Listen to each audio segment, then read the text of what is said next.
ও মা গো, ও বাবা গো, ও জেড়া গো, ও খালা গো, চিল্লাইলে হইতো না কি কিছু বুঝিনি। ভিডিও শেয়ার করি জাগা মতন হোসাই দেবো, যে কার্যক্রম চালাইতারে, যে বস্তা দিতারে কি কিছু বুঝিনি।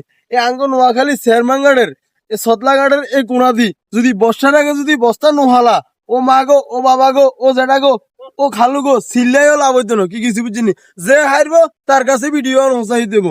মেঘনা নদীর তীরে এ জোয়ার আইলে বেকার ভাঙ্গি যায় কি কিছু বুঝিনি। আনা গোড়া দিন চিল্লাইও আনা কোনো কাম করতে দিত না। যাদের হাতে দায়িত্ব আছে, যাদের হাতে বস্তা আছে, যাদের হাতে ক্ষমতা আছে, তাদের কাছে ভিডিও শেয়ার করে দিতে হবো। যে খাইলিম ভাঙ্গে ঠিক আছে নি, একটা মানুষ খাইলেও তো এনে কোনো গ্যারান্টি নেই। মা বোনরা কত কষ্ট করে এই মেঘনা নদীর তীরে আইলে হাতিয়া যাতায়াতে কত কষ্ট ছিল, নদী ভাঙ্গার হচ্ছিল, অনেকটাই কমিয়ে এসছে। আপনাদের কাছে একটাই অনুরোধ, আমরা এই নোয়াখালী এই সতলাঘাটের এই কোনাদি যেন অতি তাড়াতাড়ি বস্তা ফালানো হয়। ধন্যবাদ, আসসালামু আলাইকুম।